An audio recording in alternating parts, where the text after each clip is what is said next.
Live from MMA Fighting Studios. Between the links. And now, your host, Mike Heck.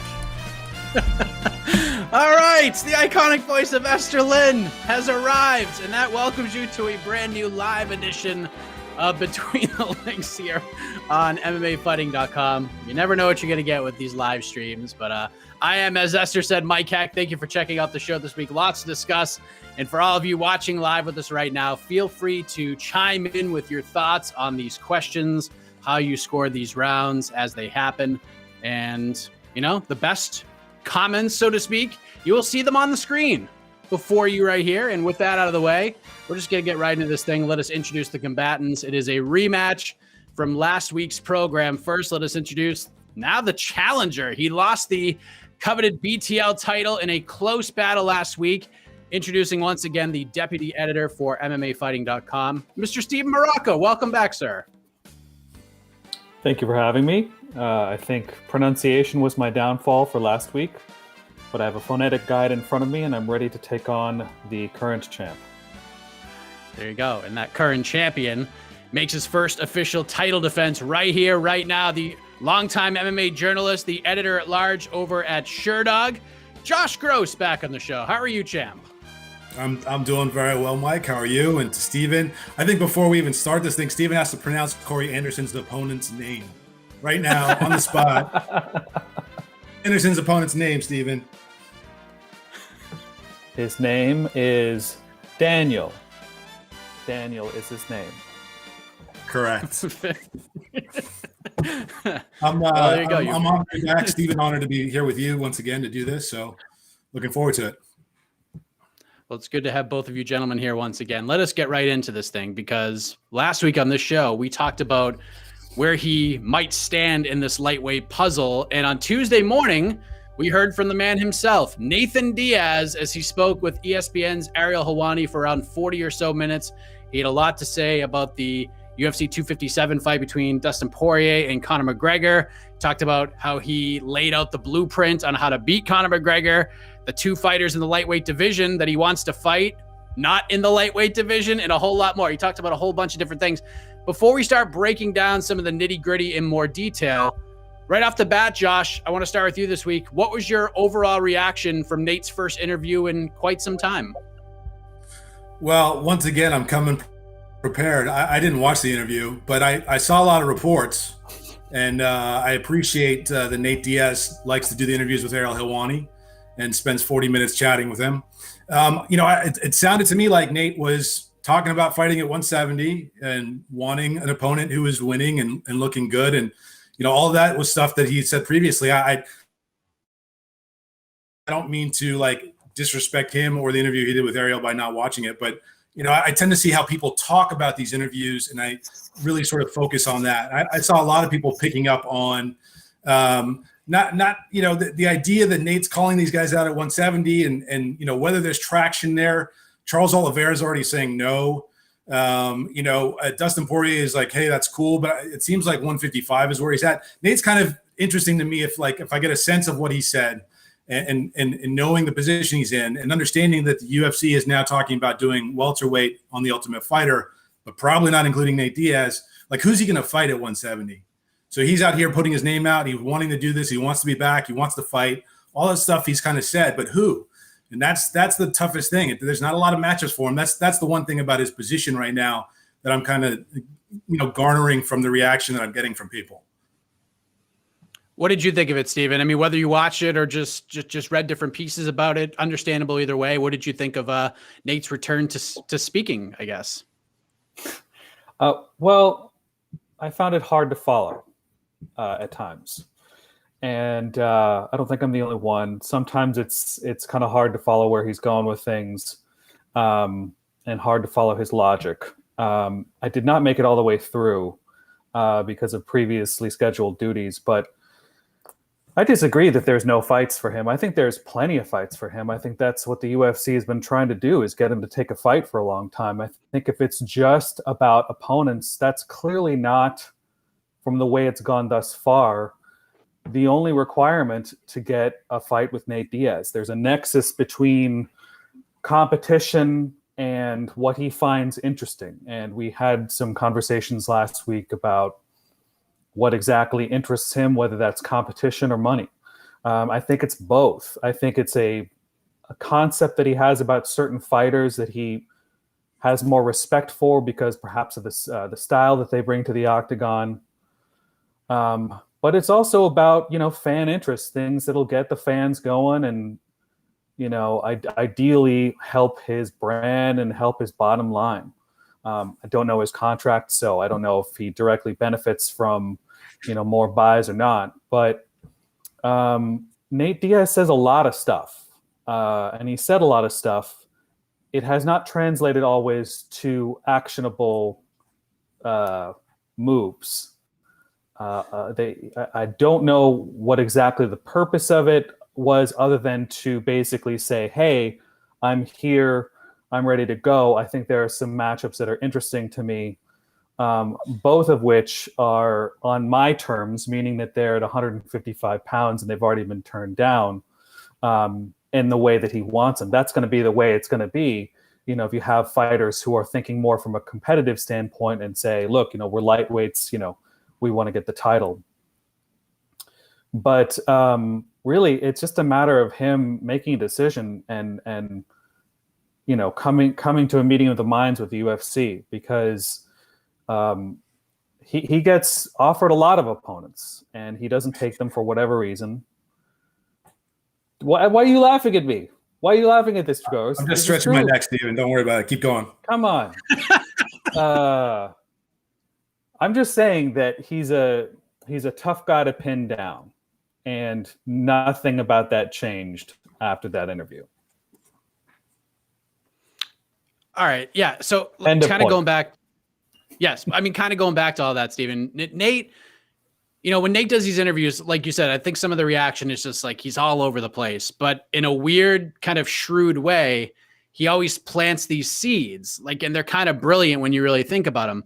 This time around, I'm not really sure. He calls out Dustin, which isn't really a surprising development. Then he calls out Charles Oliveira, which I thought was a pretty surprising development. But the big caveat, like we mentioned, he's done at 55. He wants these fights at 65 or 70. So did Nate whiff here? Did he miss? Do you think so? Just considering what's realistic and what's not, how likely do either of these fights happen? I have to just say, I couldn't get over the fact that he kept saying, I've never been finished. Does he not remember Josh Thompson? He got finished with a head kick. It was a legitimate finish. And he has this tendency to just say, nobody's around and nobody's available and nobody's good. And I get that to a certain extent. Like I said, it's not just about competition. It's about whom he deems relevant and whom he deems worthy. And that, I think, changes from moment to moment. Changes in terms of the way he's approached, in terms of the buzz that it's getting from the fans. So I don't know if he whiffed it so much as that he didn't make it any more clear than what we can all discern from looking at the landscape. The good news is that he's in the conversation regardless. He still gets called out, because fighting and beating Nate Diaz is a sure way to elevate your brand and to elevate your earning power.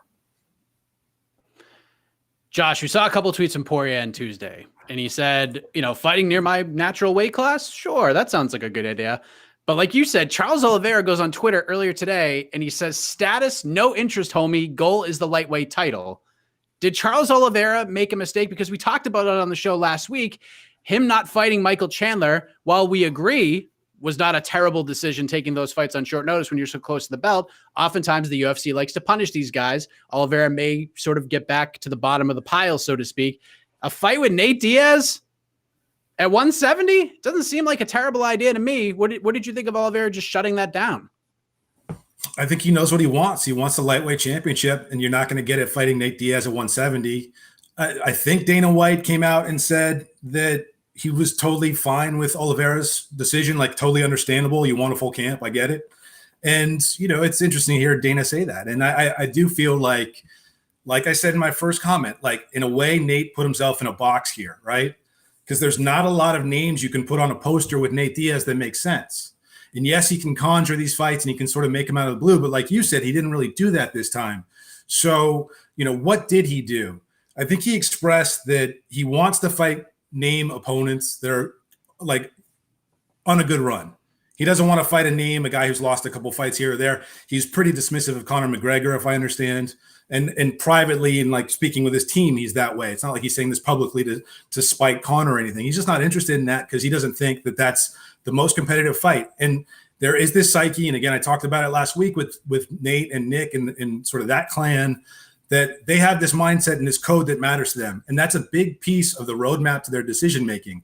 And I think we're seeing it unfold here. And sometimes for us normal people, we don't understand it. We don't see where they're going. They think they know where they are before they get there, and they have their path. And you know what? A lot of times it's worked out for them. So who's he going to fight at 170? George Masvidal makes sense, right? I don't know if there's any truth to the idea that Masvidal may go with Covington on the Ultimate Fighter. There's not a lot of names there that make sense for him. And there's not a lot of welterweights that actually match up well with him because he doesn't want to fight the guys at 55 who could wrestle and grapple, right? We saw that. We know what happens. There's going to be no different if he does that at 170, I think. So the types of opponents he can have, the stylistic kind of fight, and sort of that name recognition, that B side, because Nate is an A side, 100%. He gets pay-per-view. He can carry pay-per-views for the UFC. He does business for them. That B-side is really important with him, though. And so 170, it does seem like you have to pick and choose real lightly. Maybe a winner of a fight that's coming up, we can make some sense and do it. But right now, it does feel like a muddled landscape for Nate. What do you think, Steven? Because like we said, Oliveira might have gotten himself in trouble. Dana can say whatever he wants, and let's be honest, 90% of what Dana says isn't actually true. He's contradicted himself so many times over the years.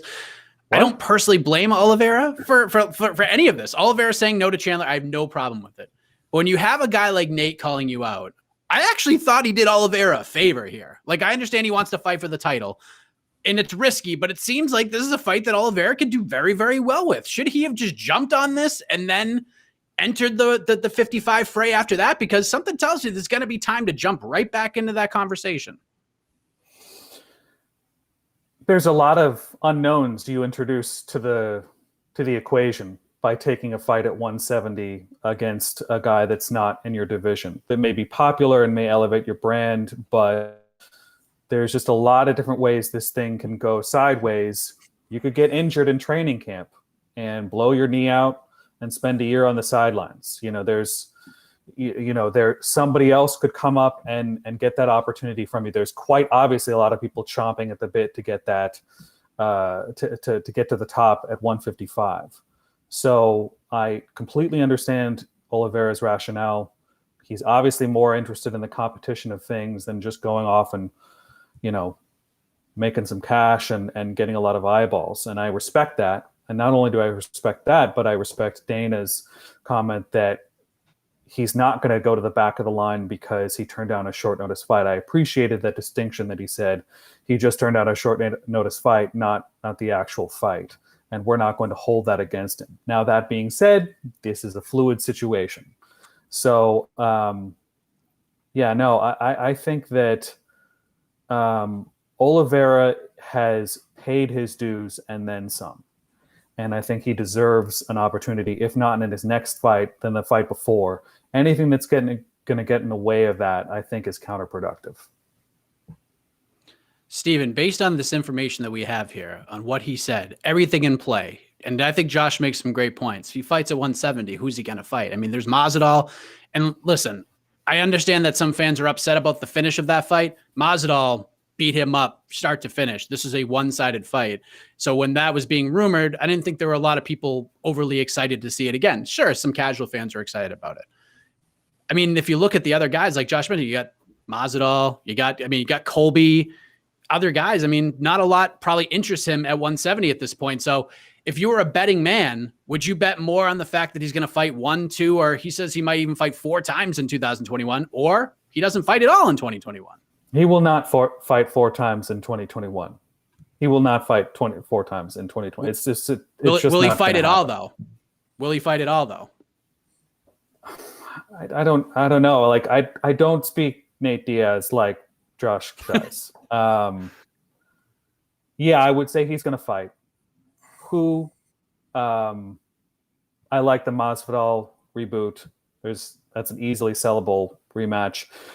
And after the break that both guys have had, it sort of puts them back, in the minds of fans and gets fans excited about them again. So I think that's a totally decent thing. I wouldn't mind the Conor trilogy, although it doesn't seem like they're going that direction. And I wouldn't mind seeing Dustin at 170 either. If I were to bet which one, I'd say it would be between Masvidal and McGregor, but I don't know. Josh, you seem confident that Nate may fight. I don't know if it's just the nodding or you were just agreeing with Steven, but do you think he fights in 2021 with everything we've learned here? I think he definitely fights in 2021. I mean, he wants to fight by the spring, sometime in the spring is my understanding. But I think he'll definitely compete this year. 4 times seems like no way. Who competes 4 times unless you're, someone who's just really doesn't know, nobody knows you, and you just get the opportunity to fight 4 times and you're winning, and you get a lot of opportunities. We see like a Kevin Holland or, sort of these crazy streaks. That's not what Nate Diaz is in his career. I don't know who he fights at 170. I mean, Masvidal, fine. They have that thing. And it's that, there's some people feel like maybe there needs to be a continuation there. I'm just looking at the names. There's not a lot of interesting names that jump out to me. You're not going to match him with like a Vicente Luque, right? It's like, you're not going to put him in there with a Jeff Neal type. Stephen Thompson, Wonder Boy fight versus Nate Diaz. Does that interest anybody? That, you're going to need something like that. I don't know where he goes. If 155 is done and he's sick of making weight and doesn't want to do it, he's got to deal with fighting in a weight class that's maybe not as deep for him, not as compelling for him, but his star power still matters. So it'll work here and there. They'll figure something out. But I think Nate will surely fight, man. He's making noise about it. He's doing interviews about it. He's going to fight in 2021, I think, pretty soon. If you really want to prod at Colby Covington, if you're Jorge Masvidal, you push for this Diaz fight. And if it books and Covington doesn't get that fight, oh, man, that man's going to go on a rampage. But listen, what we've learned is no matter what he says, it drums up a lot of interest. And that's what creates a star. Nate Diaz is a star. Whether he wins, loses, he just gets it. And we'll see what happens with this situation. But we will move ahead. The point for round 1 goes to...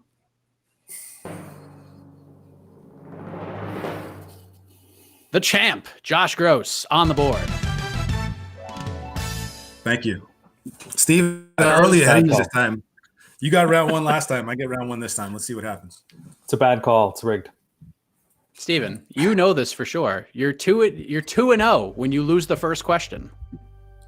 Okay, that's good to know. I didn't know that. There you go. You're 2-0 when you lose the first question. As we head to the second question, UFC Vegas 18. It's officially in the books. We saw some big time performances in the main and co-main events. We're going to start at the main event and then dive in a little deeper with the co-main. Steve, we're going to begin with you. Alexander Volkov absolutely runs through Alistair Overeem. Had him in some big trouble early, continued on into the second round, and Jason Herzog stopped it at the perfect time. It was a massive win for Drago. He looked sensational. What did you think of his performance, Steven? Do we have a new major player in the heavyweight division? Possibly. I tend to feel the way about Volkov that I do just a little bit about Stefan Struve. And let me explain myself. When Volkov is using his natural gifts to their fullest extent, he's a real tough out for a lot of people. I also think he fought a guy who is on the tail end of his career. I don't think that Overeem, I think it's quite obvious that Overeem can't withstand the level of damage that he was before. And the game plan that he had to mitigate that wasn't good enough.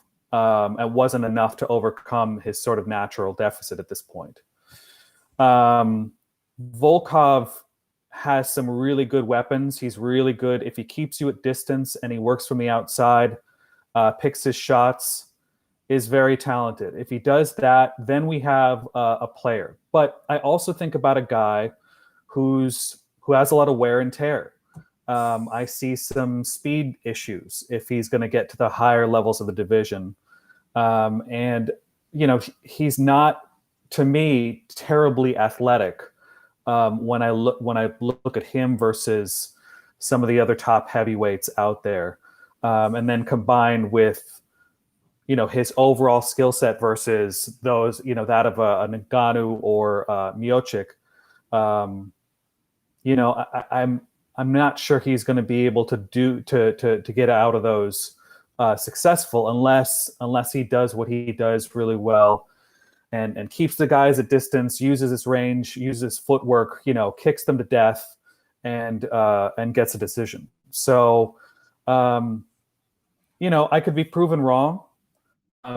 Depending on what he does in his next fight, whether he fights the winner of Gagne Rosenstruck or somebody else. But I tend to think of him as somebody who's going to struggle against the top guys. What did you think, Josh? Because one thing I kept seeing was, Volkov looked good. He's a huge guy, but Overeem wasn't all there. He didn't seem at all ready for the fight. And it's not quite to the level of what we saw with like Poirier McGregor, but it does seem in some circles that Volkov isn't necessarily getting the love he deserves for this victory. What are your thoughts on this and his performance overall? Yeah, I certainly doubted him coming in. I picked Overeem on this show. I said I thought Overeem would continue forward in his career and make that run. Clearly didn't happen. And I credit Volkov for that less, sort of an indictment of Alistair Overeem at this point. He's an older fighter, and we know that the drop off from looking competent and being a threat to falling off the cliff is just a little slip. And, that may have been a factor here, but even if not, Volkov was able to use his strengths. I think Steven pointed out well, right? So he's a long fighter.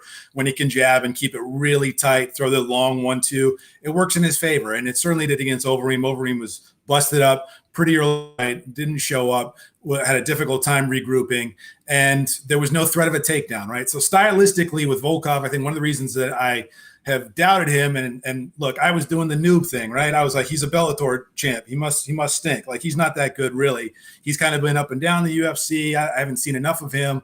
I thought Alistair had enough to get by. He didn't. But there are much tougher tests. I think we know that in the heavyweight division. I love the idea. I think Joseph, the commentator, brought it up earlier a couple minutes ago, saying, I want to see him fight the Cyril Gane winner against Rosenstrike. That's a fantastic step up for Volkov, a real, I think, fight that puts him in front and center for fans. This is a heavyweight contender if he wins this fight. Stylistically, also very attractive. He's not like we're asking him to fight Curtis Blades. That's bad. But the reality is that he's going to have to deal with fighters like Blades.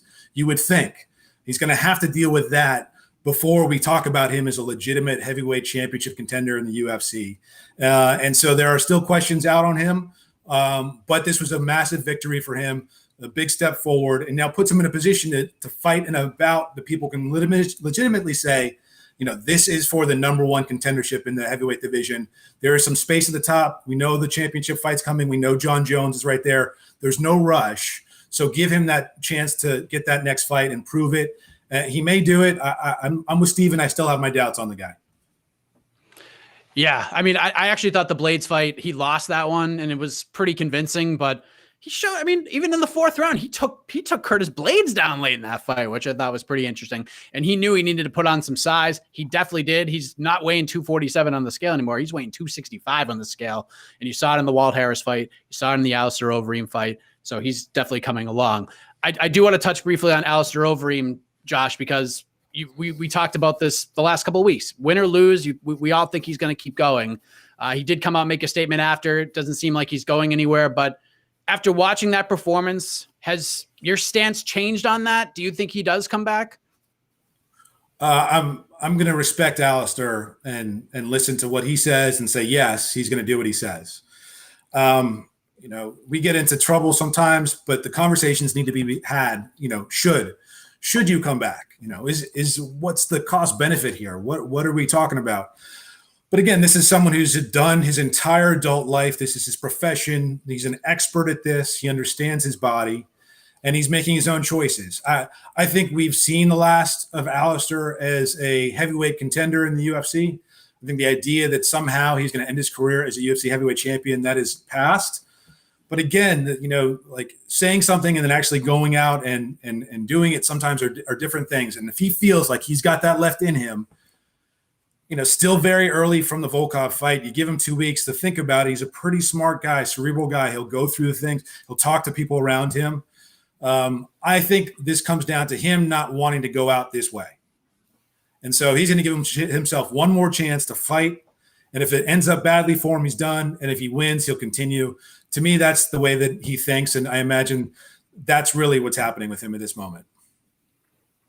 What do you think, Steven? And I mean, you have kind of talked about guys getting knocked out and having careers and, what has happened since then. And Alistair Overeem has been knocked out many times in his career, but the guy still has his wits about him. He still wants to get in there and fight, and that's great. And I think I agree with Josh when he says he's not a heavyweight contender anymore. So I think if they want to do like fun fights for him, like if Derek Lewis loses to Curtis Blades, I think that's a fun fight. But no more prospects, no more Augusto Sakai's, no more guys like that who are on these surges. No Alexander Romanovs. Like we don't want to see guys like that. We want to see like fun fights, like legend kind of fights. But what do you think? Do you think we see him again? Unfortunately, yes. I mean, this is combat sports. People generally stick around too long. He has been knocked out 15 times in his career. He has been knocked out 5 times in the last 5 years. And these were not, these were brutal knockouts. He might have his wits about him now, but that's not what this is about. This is about his life 10 years, 20 years down the road. And I can't presume to know what's going to happen, then. He might not have any ill effects. He might. We just don't know. If he is going to come back, my personal feeling is that, it should be, like you said, fun fights. He'd be a perfect candidate for Bellator circa 2014, 2015, 2016. Like, put him against another with a name, let him do his thing, go out on a big victory, and then call it a career.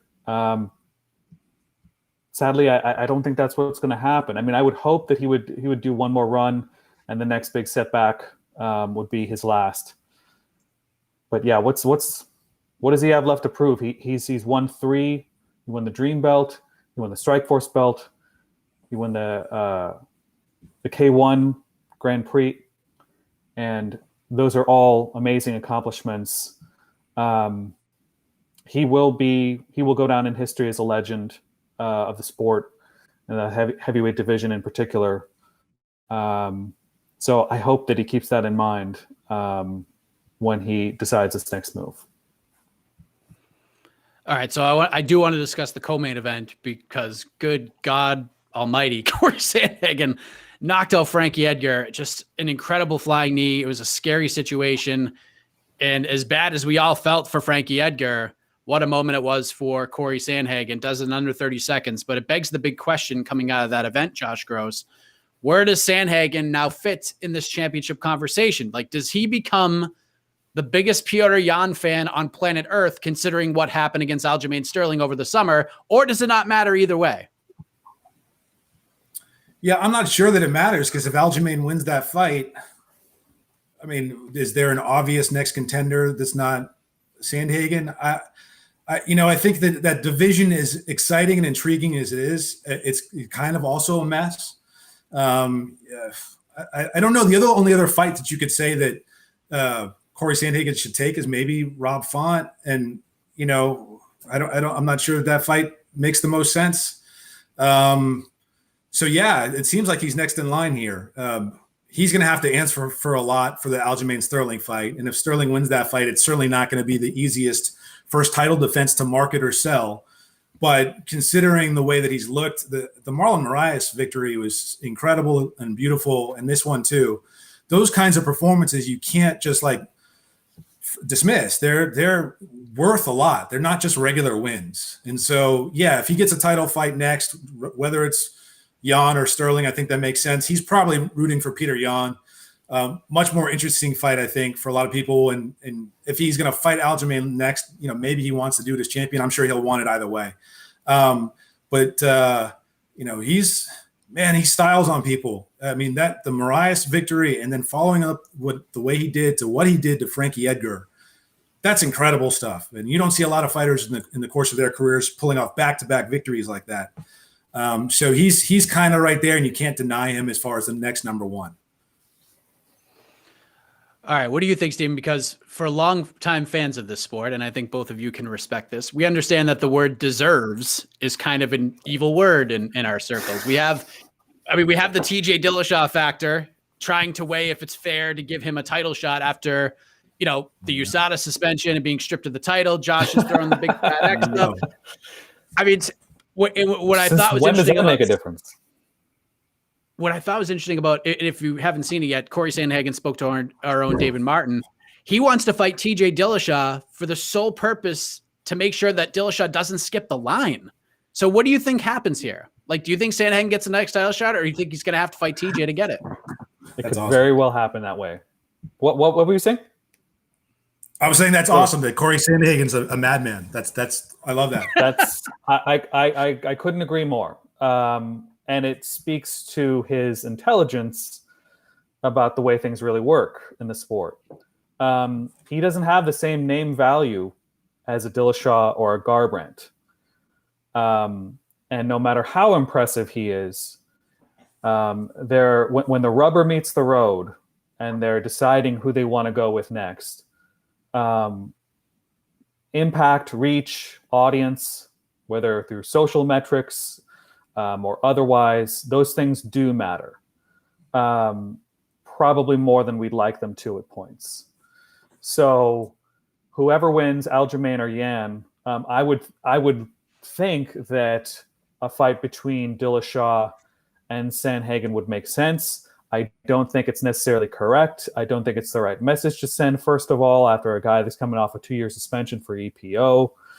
But the sport being what it is and the way that the promotion tends to operate, it's something that I get. And I think that Sandhagen would definitely solidify himself as the rightful contender if he chose to do that. That being said, he deserves it on his own, and he should be the next title contender. But yeah, if he goes and fights Dillashaw, then there are no more arguments. We have one more quick hit on this event, but I am curious to ask both of you this question. This has nothing to do with the scoring, because both of you have watched lots and lots of fights over the years. And I think comparing these two, we know which one had more of an impact. It's clearly going to be the latter. But Steven, let me ask you, which flying knee was more impressive in your mind, Sandhagen's or Jorge Masvidal's over Ben Askren? Impressive in different ways. I mean, it took 5 seconds for the Masvidal one, so I think you gotta give it to that. Although impressive, the fact that it was merely a time thing is counteracted by the fact that there was not even almost. There was foreknowledge of this. He was planning for this. He knew Askren was going to shoot. So do you give him credit for being somewhat clairvoyant, or do you give Sandhagen credit for strategically playing Edgar into his hand by drawing him in to that flying knee?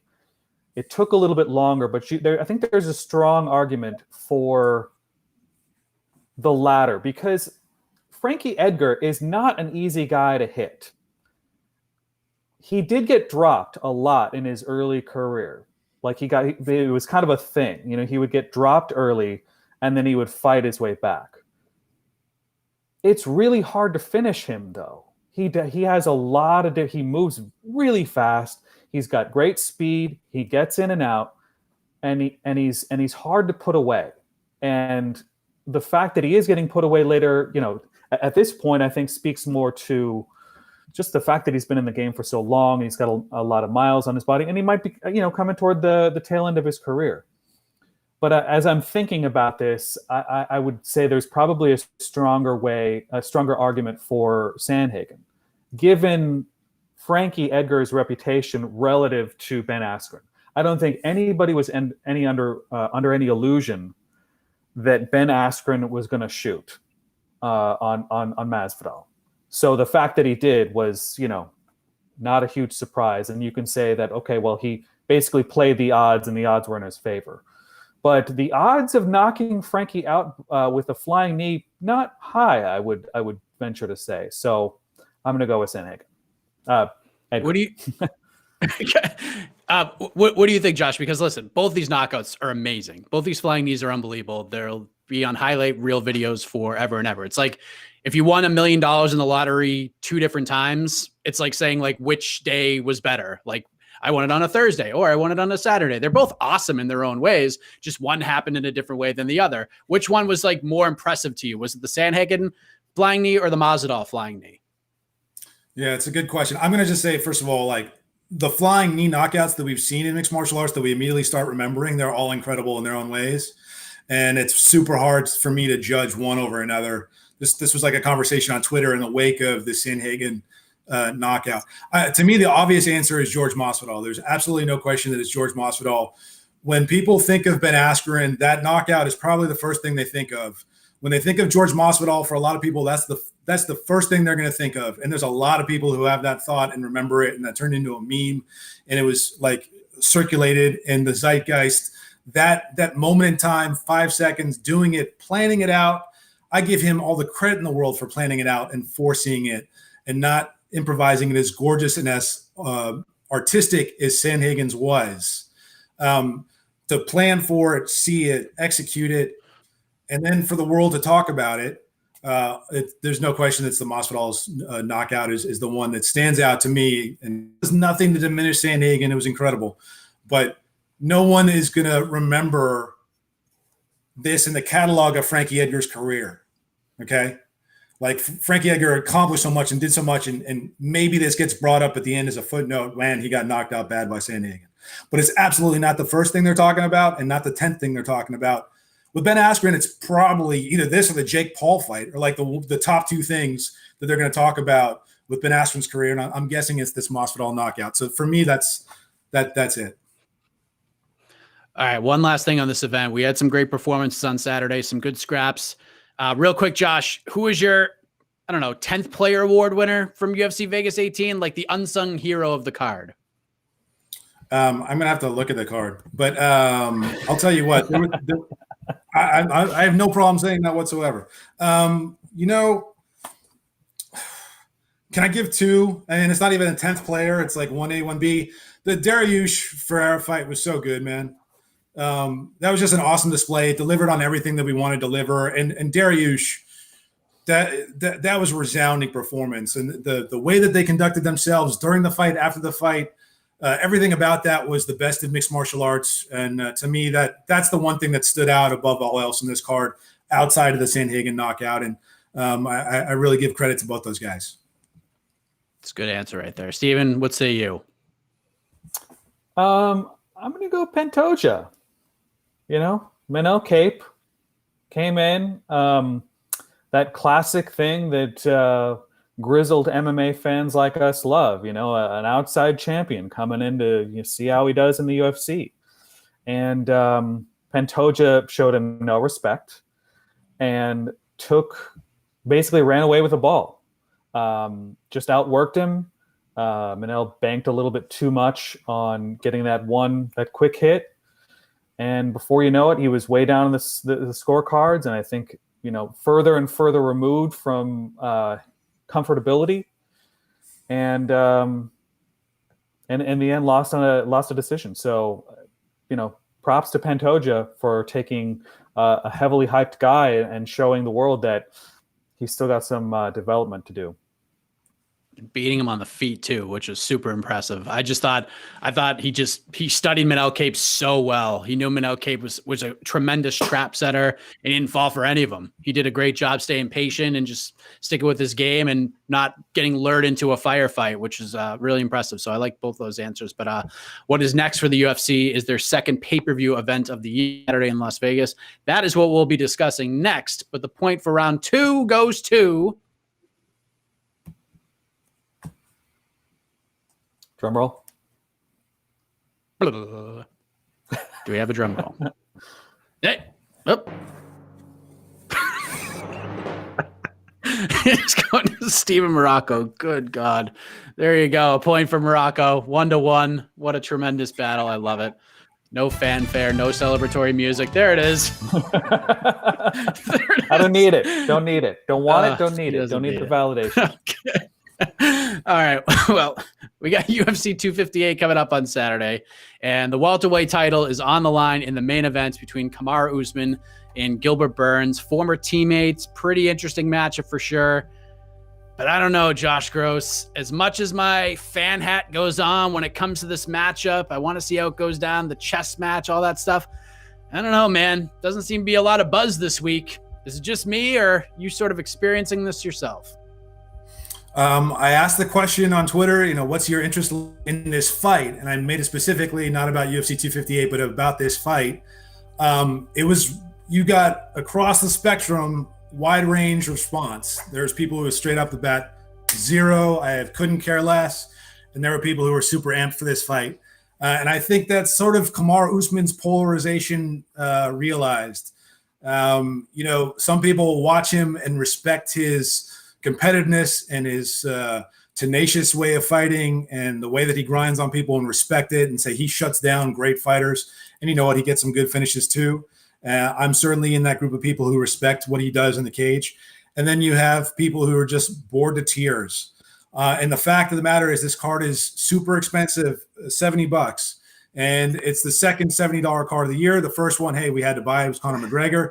People are asking themselves after that first experience, looking at the undercard, the main event may or may not tickle. There's a lot of people who probably are not going to pay for this event. I think it's a real difficult thing for people to decide.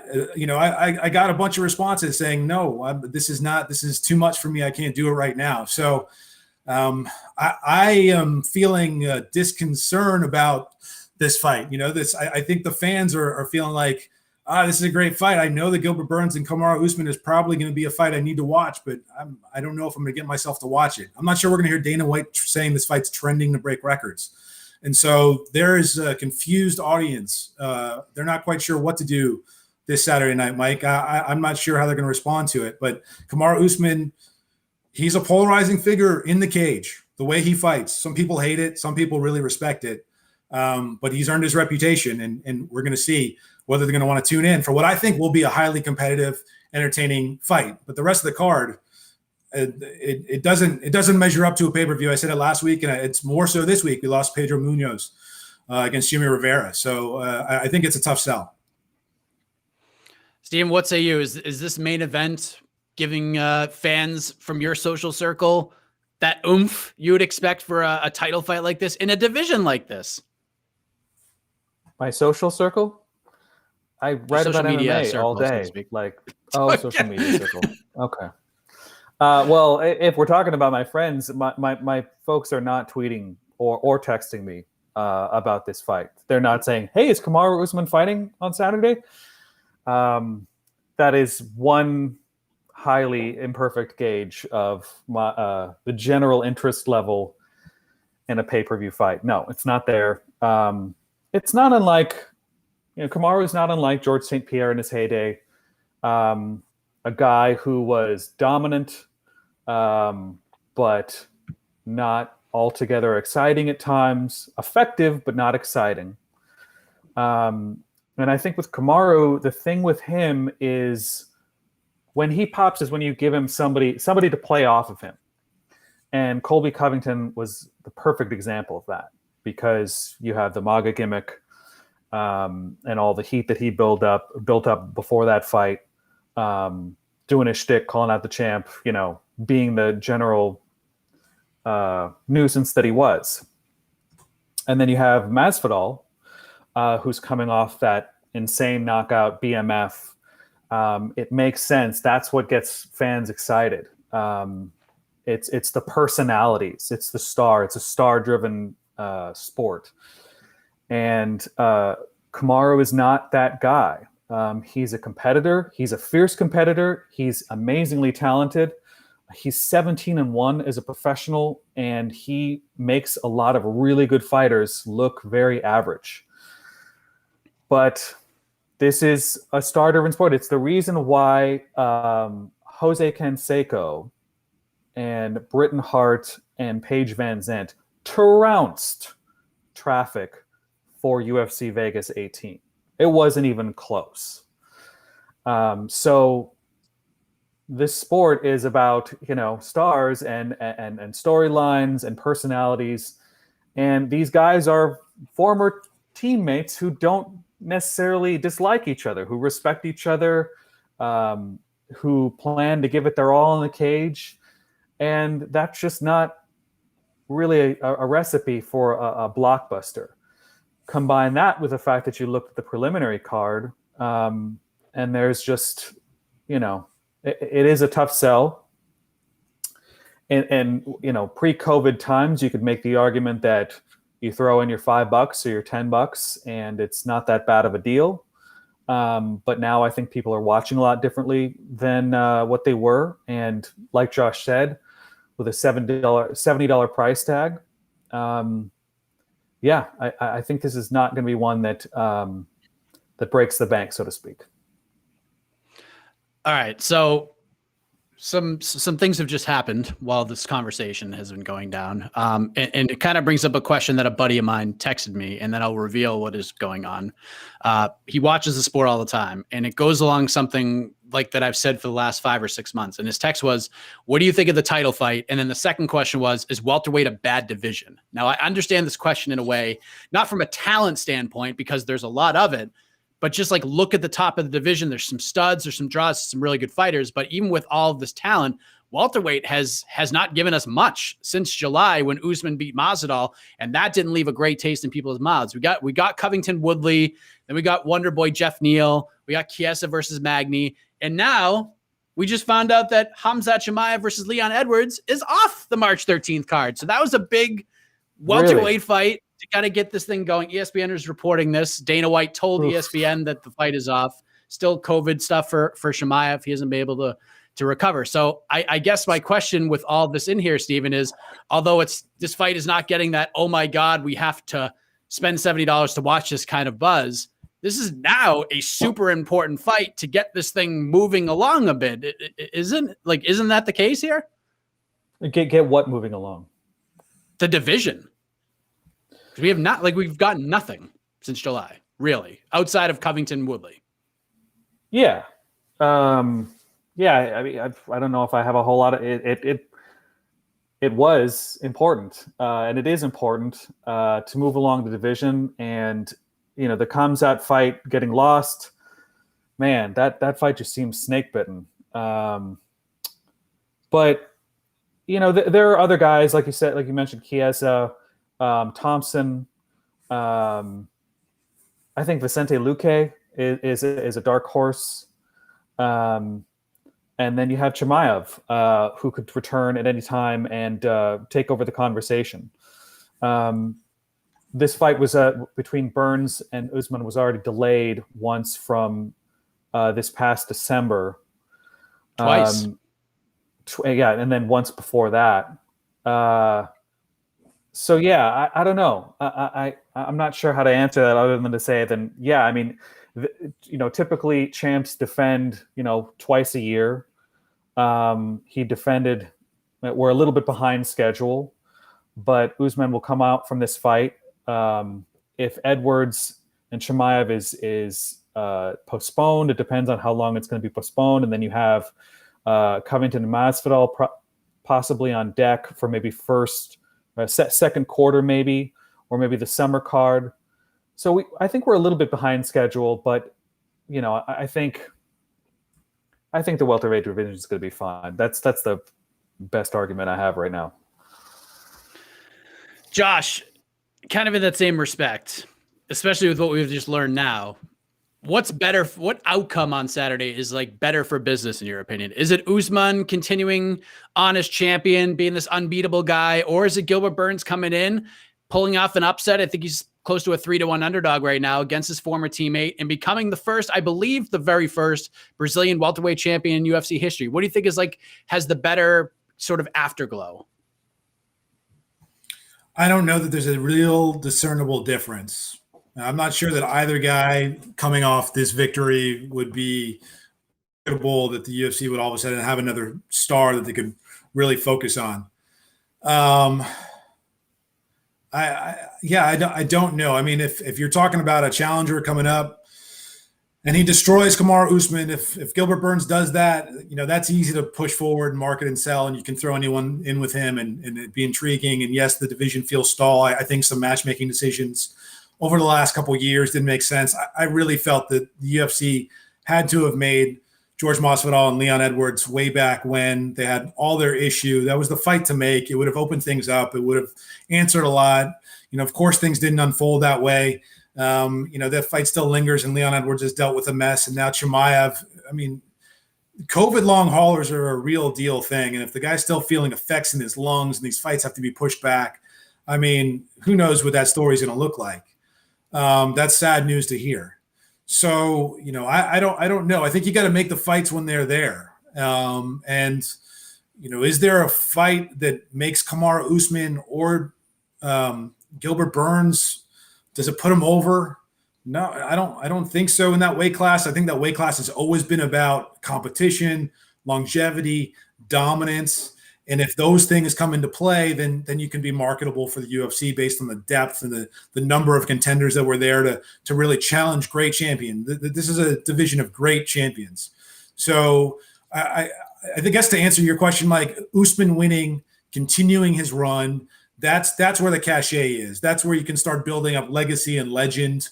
And, I don't think we'll ever get to the point with Kamaru Usman that George St. Pierre is a real option, but that discussion may linger, and that would help him as well. So Usman's the answer, but I don't know in the end that guy is the marketable fighter that the UFC would want to get over and really make big bucks in this weight class. All right, last thing before we move on to our next topic, because I was going to dive in deeper into this card, but I'm not going to anymore considering this news we just heard. Josh, are we done with this Chimaev Edwards thing? Are we moving on now? Because this is getting crazy now. This is what, 3 times? Do we keep playing this game, or do we move on to other things? This fight, this matchup doesn't have to happen. Like it got thrown together because of circumstance, and then we felt like, we want to see it, and it's got to happen, but it doesn't have to happen. So in a lot of ways, you can put Chimaev with any top 15 guy, any contender, any name, and people are going to be interested. Hopefully he's healthy enough to do that this year. And I say this year, and I mean that. Hopefully, he comes around quicker than that, but you never know. And Edwards is a top contender, and he deserves to be considered a top contender. So, there's names for him to fight. I want to see him fight George Masvidal. Honestly, I still want to see that fight. I hope we get to see that fight. And there are other fights for him to make.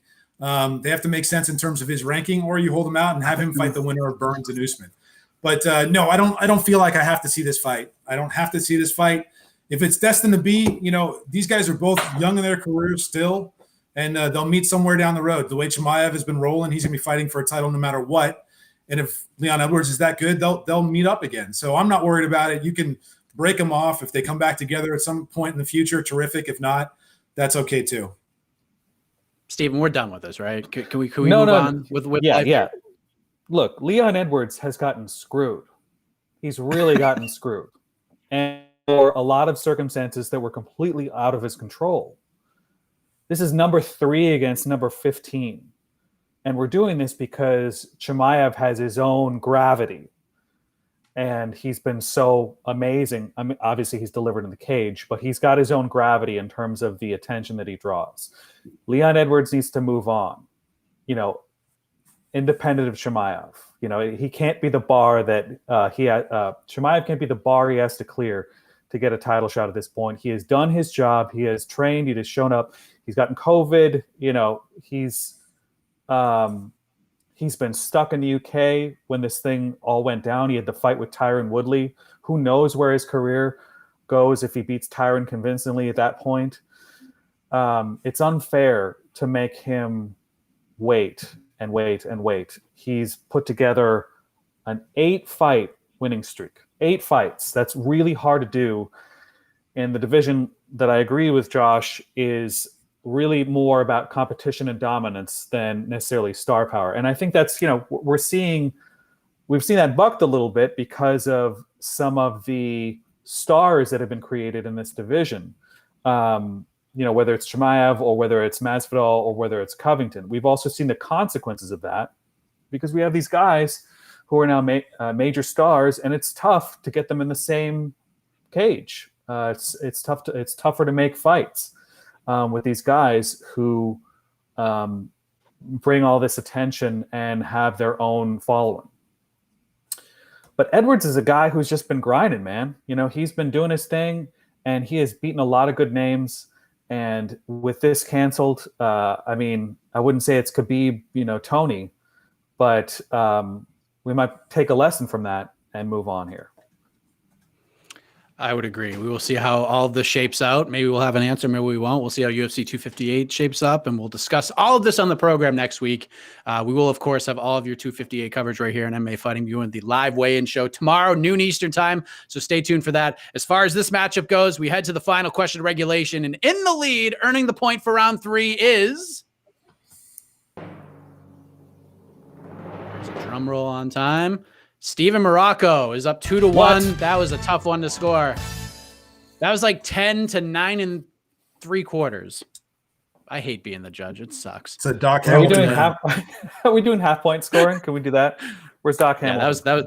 That was a quarter point difference. But who knows what happens on live shows? Sometimes we get terrible breaking news, and here we go. But we talked enough about the UFC. Let us move ahead to the world of Bellator MMA. Their big press conference on Tuesday. We got a lot of news confirmed. First off, the company returns on April 2nd, headlined by Patricia Pitbull versus Emmanuel Sanchez for the featherweight title. It's a semifinal for the Grand Prix. Winner's going to face AJ McKee in the finals. They also announced the kickoff of a light heavyweight Grand Prix that kicks off April 9th. First round wraps up April 16th with Yoel Romero versus Anthony Johnson headlining that card, first round matchup. Of course, noteworthy, all of those dates are Fridays, so they switch back to the Fridays from Thursdays. Plus, on top of all of that, Bellator's new home is Showtime. So another new network for Bellator is going to be Showtime. So a lot to unpack right there, Josh Gross. So to make this as simple as possible, how did they do? How did Bellator do? Well, it's nice to hear from them. So they did well. They dropped a lot of news on us. The Showtime news, certainly no surprise to anybody who's followed the combination between Viacom and CBS and understanding what their commitment to mixed martial arts and Bellator look like, and the relationship between Steven Espinoza at Showtime and Scott Coker at Bellator. So all of that totally makes sense. The one thing I didn't hear was CBS. And, are they going to go on network television? That's the one big piece to drop. For now, it seems like they're focused on Showtime, building the Bellator property around Showtime. This is a successful formula for Scott Coker. It worked with Strikeforce. They have a deep roster. You got excited about some of the fights there. I think a lot of people, matchup-wise, about the light heavyweight tournament are going to be excited. I do feel like Bellator hit most of the right notes. Showtime hit most of the right notes. I guess we'll see how this kicks off in April. 3 cards, 3 successive weekends in April, if that's right. And a bunch of title fights, a bunch of compelling fights with fighters that, whether you're a UFC watcher or you watch the entire sport, you're going to know Anthony Johnson and Yoel Romero, and you're going to be interested in that fight, and you're going to want to watch that fight. And there's a lot of other matchups in this tournament that sort of check the right boxes. So, yeah, I think they got it correct. They announced enough. They took them long enough, but they announced enough, and they got enough stories out of that event. And the big news is that they have a home, and they are on solid footing in that home, and viewers know where they are and where they exist. And they're in a place that has shown it has a serious commitment to combat sports, and knows how to market and sell combat sports. And I think the partnership between Bellator and Showtime will be a successful one. Yes, as Joseph Boza mentioned, Bellator will be back in May as well for the bantamweight title. Juan Archuleta versus Sergio Pettis. That should be fun. But what did you think, Steven? How would you, I guess, grade their press conference and the information we received? I felt like it was a slick press conference, but ultimately I felt it was kind of like Back to the Future a little bit. Josh and I have been around a minute, and we saw the Strikeforce, Casey too, and Esther, who are in their apartment right now. But we've been around a bit. We've seen this. They did this with the Strikeforce Heavyweight Grand Prix. I mean, what I'm talking about basically is like an assembly of talent to hook people in to this new platform, or new old platform, because Strikeforce was on Showtime previously, and it reunites two producers of content who see things the same way. Showtime, as Josh said, I think has more of an appreciation for combat sports. It's a smaller platform than Paramount per se, but it is considered to be premium content. It has a history of combat sports promotion, and I think that Steven Espinosa is a fan of the sport and wants to be involved in the sport. Not that Kevin K didn't. Kevin K obviously left in the middle of the Paramount tenure. It's certainly better than CBS Sports Network as far as the cachet that it brings to the promotion. My question is this: are a collection of mostly former UFC light heavyweights more significant than some of the draws that they had in the heavyweight tournament, like Fedor and Overeem, who at that point hadn't made their jump yet? And that's what I'm unclear on. I think that these matchups offer, excitement. You get guys in there that are big guys that like to throw down, and they tend to attract more casuals or whatever. But is it more? Is it enough to sort of put them on that next level, and to do better than what they did with some of their most successful shows rating wise, which was when they basically did nostalgia plays, and they did Kimbo Slice and Ken Shamrock, Tito Ortiz, Stephan Bonner. Those were the most successful shows from a ratings perspective for them. And their initial plan was to do those shows, have those tentpole events, and build up a bunch of stars. And I think that they have built a bunch of stars up, but I also think that we're in a different time now. It's not 2010, it's 2021. And I think the sport is at a different level, and the UFC remains a dominant force. So I'm glad that they're moving forward with what they've got. I certainly think it's more attractive than a flyweight tournament, which was their original plan. But I think we still need to see how things play out with Showtime before we start making any huge conclusions about where they're headed. All right, couple of comments I want to address. One, I saw one question about who would be the alternate. Is it Gegard Mousasi? I will tell you, I don't know why it didn't happen, but I can tell you that Gegard Mousasi was planned to be in this tournament.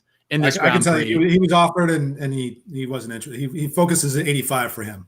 That's my understanding. Yeah, pretty much. They planned on bringing him in. Seemed like it was going to happen, and then for some reason it didn't. There we go. I think Josh kind of explained that.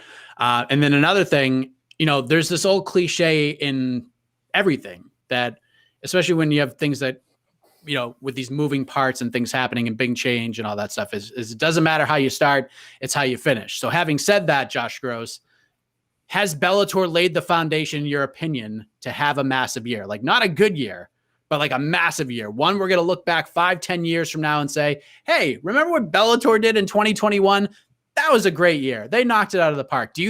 Are you confident enough that at the end of this year, if you come back on the show, we're going to be talking about how great of a year it was for Bellator? Are you going to tell me I'm not going to be reigning champion and I won't be guaranteed to be back on this show? Is that what are we already at that point here? Hey, listen, maybe you're the Kamaru Usman of the show and you're on forever. I would love that. Let me tell you what, I think Scott Coker is planned for this moment from the time he signed with the organization. They did a bunch of free agent signings, some older names, but at the same time, they were cultivating talent, building talent up. And that talent has matured now to the point where they are ready to be showcased and given the reins. And while I think, there's still going to be people say, oh, Bellator is just a place where old UFC fighters go to die. That's a real lazy way of looking at what they're doing. And it really dismissive of Scott Coker and his vision as a promoter. I mean, this is almost now the Strikeforce blueprint. In fact, it's the Strikeforce blueprint with more resources, better backers, a stronger foundation, and the kind of really sort of knowledge that he didn't have in a previous life. He went through it the first time with Strikeforce. Now he's got all that experience in this moment with Bellator. The expectations have to be for a major year for that company. That has to be a year in which Bellator gets over with fans. I don't even know why I use that term. It's a pro wrestling term, but I guess people will understand it. It's a year that Bellator has to give fights that excite people, and they need the fighters to deliver on those fights. So this is not just a one-way street. The fighters have to deliver, and they generally have. And I think they're extremely well positioned. This is like an intentional moment in time. It didn't just happen this way. They built up to this moment. They have prepared to have a great 2021. And I think you have to expect it. So the answer is yes. They are primed and ready for it. And I believe they're going to pull it off. But we don't know that. We'll see. But everything that they have in front of them says this is going to be a major year for Bellator. Steven, what do you think? Like, if you had the Bellator crystal ball in front of you, is it like sunshine and roses and fans and money raining down in this globe for 2021 because they made all these right choices? Or is it going to be a year where we're talking about Bellator, we're like, they had great ideas, but just didn't pan out the way we all hoped it would? I would make the argument that it's more on the fighters than it ever has been. Because when you talk about the blueprint, I mean, it's obvious that they're kind of running they're running from the same playbook. They've certainly got more history behind them. But they've done this before. They're going back on this platform with a big product, big splashy opening. I would argue it's more on the fighters than ever to make a splash, because back in 2010, we didn't have as much content as we do now. We are drowning in content. We are drowning in MMA content when everybody gets back up and running and COVID takes the back seat or is mitigated in some way. We're drowning in content. There are going to be so many shows running. There's so much competition for talent. There's a lot of fatigue out there. So in my opinion, it's going to be about, can these prospects like the Picos and the McKees and the Pitbulls — Pitbull is obviously not a prospect, but can these Bellator stars deliver in a way that gets them over, creates the viral moments, and elevates the platform as a whole? And that's something we're going to have to see. All I'll say is color me intrigued, ladies and gentlemen watching right now. I love what they've been doing. And as a guy who interviewed prospects for so many years, I love that they're signing some of these fighters that they're signing. I love the signings like the Jared Scoggins signings that we just saw. Magomed Sharapov get signed. One of them are Magomedovs, who many are saying is Usman is the best out of all of them. So I'm outside of Habib, obviously, but just they're doing such a great job signing these talented fighters. One, for their own roster, and two, to keep them off the Contender Series and keep them out of the UFC. I love what they're doing. I love that they figured out the broadcast stuff in the UK so that those fans can watch these events live. It's good for Canada because I know they had a hard time last year just trying to find these freaking shows.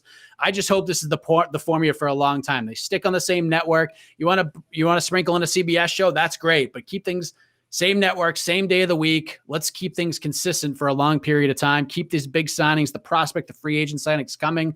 I like what they're doing. And by the way, that also means the iconic voice of the show, Esther Lynn, is going to be back shooting MMA fights, hopefully. So just like I like what these two gentlemen are doing. And with that, the point for round number 4 goes to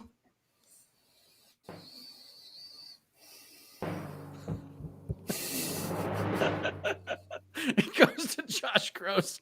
I love how the drums started for like just a quick rat tat and then it just died. But that means we're gonna head to the knockout round. And as you know, one question will decide it all. Neither of these gentlemen know what this question is. And in fact, they will not be answering the same question this week. And for 2021 consistent viewers of the show, you know what that means. But be that as it may, each competitor will have 60 seconds to speak. Once they have done their thing, we will turn it over to the judge to render the final decision with the help, of course, of all of you wonderful viewers. So Josh, you do have the champion's advantage here. Do you want to go first, or would you like Steven to go first? No, I'll hit second. All right. Steven is used to this. I think he knows where we're going. Ladies and gentlemen, for the knockout round this week, and we've done this a couple of times, it is time for What Am I Thinking? We're back with What Am I Thinking? Hey! So how this is going to work is we will have 4 selections. Each competitor will choose a number between 1 and 4. And each number will represent a fighter or someone who is tied to the world of combat sports in some way. And you will spend your 60 seconds speaking on behalf of said person. You don't have to do impressions or anything like that. If you want to, great. But you don't have to do that. But that's how this works. This person, maybe is in the news, something going on involving them. But there you go. That's how we're going to do it. I actually had about 15 names here. I put them in a hat. And 4 were chosen at random. So, Steven, please choose a number between 1 and 4. 3. Go in number 3. All right. We're going to put 60 seconds on the clock, and then I'll reveal. Well, actually, hold on. I'm being told by the producer. By the way, Casey Leiden is not the judge this time around. All right. The judge is someone we just mentioned, the iconic voice of this program. The one who will be hopefully shooting lots of combat sports in 2021 with this new Bellator deal. The iconic Esther Lynn, ladies and gentlemen. Esther Lynn, right there in the bottom right-hand corner. We'll be listening to your answers and we'll be judging you for them. So we have 1 minute on the clock. Steven chose number 3. Steven, you are Joe Rogan. You are Joe Rogan. 60 seconds. What is Joe Rogan thinking right now, Steven Marrocco? Time starts now. Well, I'm thinking about how I just went on a sweet hunt with my bro Alex Jones and Eddie Bravo, and got a solid 3-point buck. We ate it raw by the fire with a side of on it to help our brains function at a higher level. I am looking forward to going back to the UFC broadcast. Frankly, I don't know what all this controversy is about. I am the voice of the UFC. I am certainly better than Stephen A. Smith if we're talking about controversy in shows. So if you want a link to the past of this sport and the bro of the UFC, you need me. Oh, well said. Well said. All right. So Joe Rogan is off the table. You heard it, Esther Lynn. She responded in kind. If you are watching right now, leave it in the comments what you thought of his answer. Josh Gross, you have 3 numbers to choose from. You can choose number 1, number 2, or number 4. What are you going with? Number 1. Number 1. Josh Gross, you are Beneil Dariush. You're Beneil Dariush, who got a big win over Carlos Diego Ferreira on Saturday night. Long winning streak. 1 minute on the clock. What are you thinking, Beneil Dariush? Your time starts now. I'm probably pretty happy. I am happy, actually. I'm very happy. I'm Beneil Dariush. And I tend to enjoy myself and really love this game. And, when I'm out of the cage, I like to wear comfortable clothes, a lot of shorts.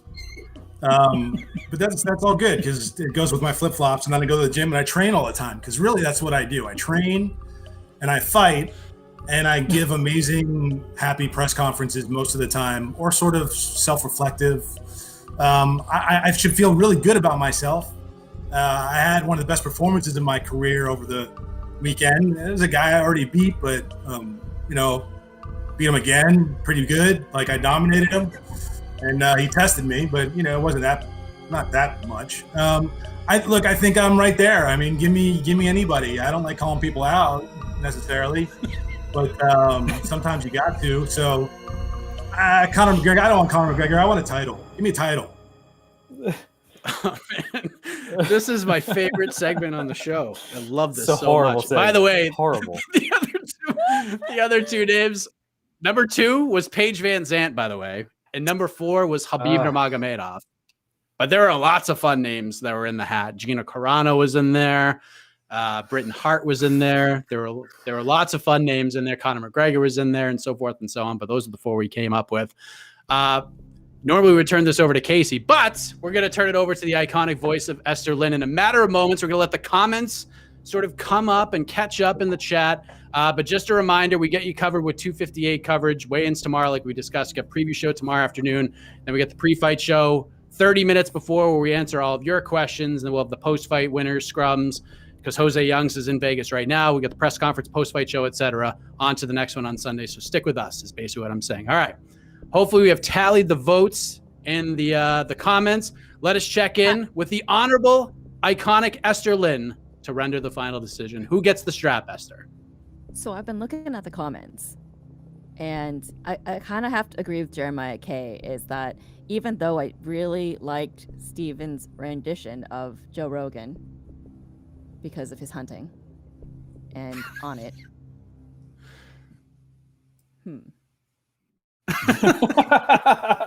dot.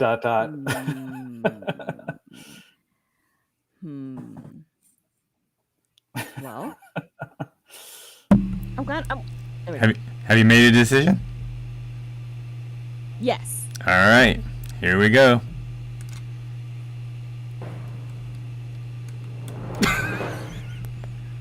Josh Gross, sorry. What again? Josh Gross gets it done. Why is it Josh Gross? Sorry. Why is it Josh Gross? Because I like both of them very much, but I will say, in the comments, Jeremiah K brought up, he said, 2 out of 10 because there wasn't enough DMT talk. Steven, you missed out on a chance to mention DMT and shrooms. Not enough psychedelic drugs, Steven. Yeah, not enough fair psychedelic. point. Fair point. Not a problem with Benil. No psychedelic drugs with Benil. We're good. Yeah, I wear comfortable clothes. Benil Dariush. Thank you. It was pretty on when Benil Dariush was like, "Oh, he wouldn't call anybody out," which he wouldn't. It was last week. You could see that he was upset that he still hasn't gotten bigger fights, but he still wouldn't say it. So. I love how he called out the matchmakers, and then at his post-fight scrum, he apologized for calling out the matchmakers and the matchmaking. So classic Benil Dariush. But Josh Gross, you win again. So you have 30 seconds to talk about whatever it is. Thank you so much. This is amazing, Steven. I'm glad to have competed against you twice. I will now move on from you. And I'm not sure what to do in terms of challenges or whatever. Maybe Nate Diaz. Nate Diaz can come on here and do this show. What do you think about that? I don't know that I have anything on my mind except that there's an awesome mixed martial arts fight this weekend. And too many times people get caught up in stuff that doesn't matter. Just remember that Kamaru Usman and Gilbert Burns is a great fight. It's a tremendous fight. And Gilbert Burns is this fight. And Kamaru Usman's an amazing champion. And if you like mixed martial arts, you got to be hyped for this fight. It's a tough question. Do you want to fork over your money or not? To me, this is a bar fight. I'm sitting in a bar to watch this fight. Can't do it yet, so that's a tough call. But they deserve your respect. Give them your respect. Watch the fight if you can. If not, UFC's got to pay for it, but it hurts the fighters. It's a tough choice for everybody right now. Difficult times. All I would say, thank you very much, and that's all I got for you. Until next time. All right, you're back next week, Josh. Can we confirm this? I mean, I can't lose. Let's go. Okay. I think we have somebody in mind for you, Josh. I think we have somebody in mind, sort of a dream matchup here with the folks here at MMA Fighting. But Steven, a hell of a run. I think you've been on the show every week of 2021 outside of week 1. How do we feel here? I mean, I think this is what, the fourth in a row you were on? Exhausted. I'm emotionally and otherwise exhausted. Also, I have to post something like ASAP right now. Yeah, let's wrap this up. All right. Well, that's it, everybody. Thank you for watching. For Josh, Steven, Casey Leiden on the production, the iconic voice of Esther Lynn is going to take you out of here. I am Mike Heck. We'll see you back here next week once again Between the Links. Good night, everybody. This has been Between the Links, an MMA fighting production on the Vox Media Network.